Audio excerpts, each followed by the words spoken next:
माँ का स्थान भगवान से भी बढ़कर होता है।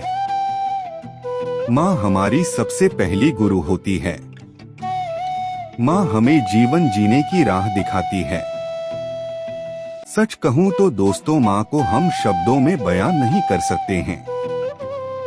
एक छोटे बच्चे के मुंह से सबसे पहला शब्द माँ निकलता है। दुनिया की सबसे अनमोल चीज माँ होती है। दोस्तों, आज मैं आपके लिए एक ऐसी कहानी लेकर आया हूँ जो आपको अंदर तक झंझोहर कर रख देगी। जय श्री राधे राधे। दोस्तों, अगर अभी तक आपने मेरे चैनल को सब्सक्राइब नहीं किया है तो प्लीज मेरे चैनल को सब्सक्राइब करें। एक समय की बात है, किसी गांव में दो पति पत्नी काफी खुशी से रहते थे। पति का नाम राजू और उसकी पत्नी का नाम सुलोचना था। भगवान की कृपा से 1 साल के अंदर ही सुलोचना ने एक लड़के को जन्म दिया। दोनों की जिंदगी काफी खुशी से कट रही थी, लेकिन होने को कुछ और ही मंजूर था। एक दिन राजू खेत काम कर रहा था तो उसे सांप ने काट लिया और उसकी मृत्यु हो गई। लेकिन सुलोचना ने कभी हिम्मत नहीं हारी। वह मजदूरी करती और उसने अपने बच्चे को खूब पढ़ा लिखाया। सुलोचना के लड़के की नौकरी विदेश में लग गई और उसने वहीं पर शादी कर ली। 75 वर्ष की उम्र में सुलोचना देवी की याददाश्त काफी कमजोर होती जा रही थी। उन्हें रोजमर्रा की चीजें याद ना रहती, लेकिन जो उन्हें हमेशा याद रहता वह था उनका बेटा। दिन हो या रात, एक पल भी ऐसा ना होता जब उन्हें अपने बेटे की याद ना आती। दूसरी तरफ बेटा था जो साल भर में एक आध बार अपने माँ को फोन कर लिया करता और 1-2 मिनट से ज्यादा बातें भी ना किया करता। फिर भी यह बूढ़ी माँ टकटकी लगाए अपने बेटे का इंतजार करती रहती। एक दिन बेटे का विदेश से फोन आया। हेलो हेलो, सुन रही हो ना माँ? अनिल बोल रहा हूँ, तुम्हारा बेटा। कैसी हो माँ? मैं ठीक हूँ बेटा, तुम बहू और मेरा पोता कैसा है? माँ ने पूछा। सब अच्छे हैं माँ। मैं अगले हफ्ते गाँव आ रहा हूँ माँ, तुम्हें लेने। अब हम सब साथ में ही लंदन में रहेंगे माँ। तुम्हारी बहू कह रही थी माँ को यहाँ पर लेकर आओ, बेचारी अकेली वहाँ परेशान होती होगी, बेटे ने कहा। माँ की बूढ़ी सूखी आंखें आंसुओं से भीग गई। उसके कमजोर शरीर के नस नस में खुशी की लहर दौड़ गई। बेटे और बहू का अपने प्रति प्रेम देखकर माँ का मन खुशी से भर आया। बेटे ने आगे कहा, माँ तैयार रहना माँ, मुझे ज्यादा दिन छुट्टियाँ नहीं हैं। जिससे जितने पैसे लेने हैं लेकर रखना, तब तक मैं प्रॉपर्टी डीलर से बात कर लेता हूँ। घर के लिए माँ ने पूछा। हाँ माँ, गांव का घर हमें बेच देना पड़ेगा। अब हम साथ में ही रहने वाले हैं तो वहाँ पर घर रखने का कोई मतलब नहीं है माँ, बेटे ने कहा। बुढ़ापे की वजह से ठीक से चलने में असक्षम माँ ने पूरे मोहल्ले में घूम घूम कर अपनी इस खुशखबरी को सबको सुनाया। सभी को खुशी हुई। सबको लगा माजी के आखिरी दिन अपने परिवार के साथ खुशी से बीत जाएंगे। घर वापस आकर माँ ने अपने घर के कोने कोने को ऐसे देखा जैसे वह अपने दूसरे बेटे को देख रही हो।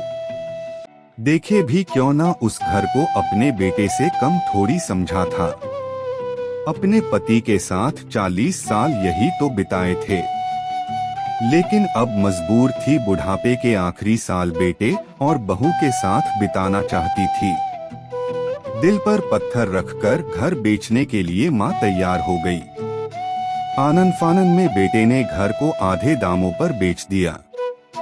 माँ ने ज्यादा नहीं, लेकिन जिन चीजों से दिल लगा था उन चीजों को समेटा और बेटे के साथ टैक्सी में बैठकर एयरपोर्ट के लिए चली गई। एयरपोर्ट पर आकर बेटे ने माँ से कहा, माँ तुम यहाँ बेंच पर बैठो, मैं सामान और बोर्डिंग पास की जांच करा कर आता हूँ।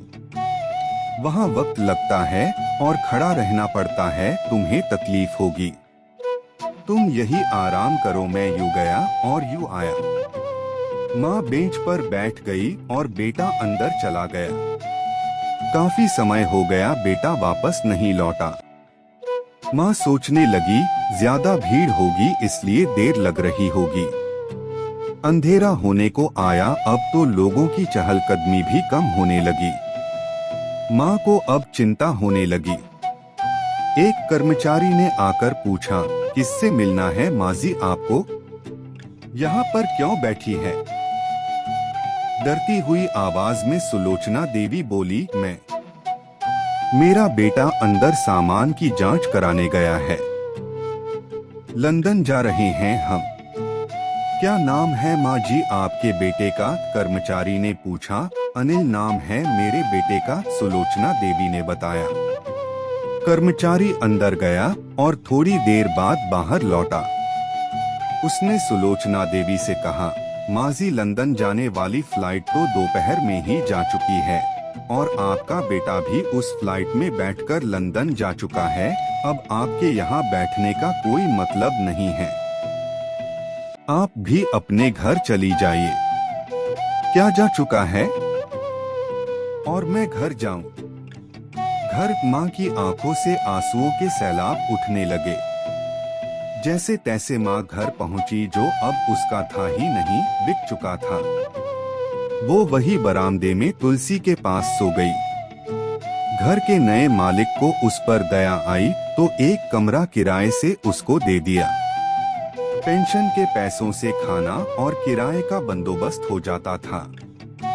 दिन बीतने लगे। कुछ दिनों बाद घर के नए मालिक ने सुलोचना देवी से कहा, माजी आप अपने रिश्तेदारों के यहाँ पर जाकर क्यों नहीं रहती है? इस उम्र में आपके लिए वही अच्छा होगा। अच्छा तो होगा, लेकिन अगर मेरा बेटा वापस आया तो उसका ख्याल कौन रखेगा? मेरा बेटा बहुत भोला है, उसे अपना ख्याल रखना बिल्कुल नहीं आता। मैं कहीं नहीं जाऊंगी। क्या पता कब उसे मेरी जरूरत पड़ जाए, माँ ने कहा। दोस्तों, सच बता रहा हूँ, माँ की ऐसी बातें सुनकर मेरी आंखों में आंसू आ गए। किसी ने सच ही कहा है, पूत कपूत हो सकता है लेकिन माता कभी कुमाता नहीं होती। दोस्तों, आप सभी से हाथ जोड़कर विनती करता हूँ, अपने माता पिता की जितनी हो सके सेवा करना। उनके साथ कभी बुरा बर्ताव मत करना।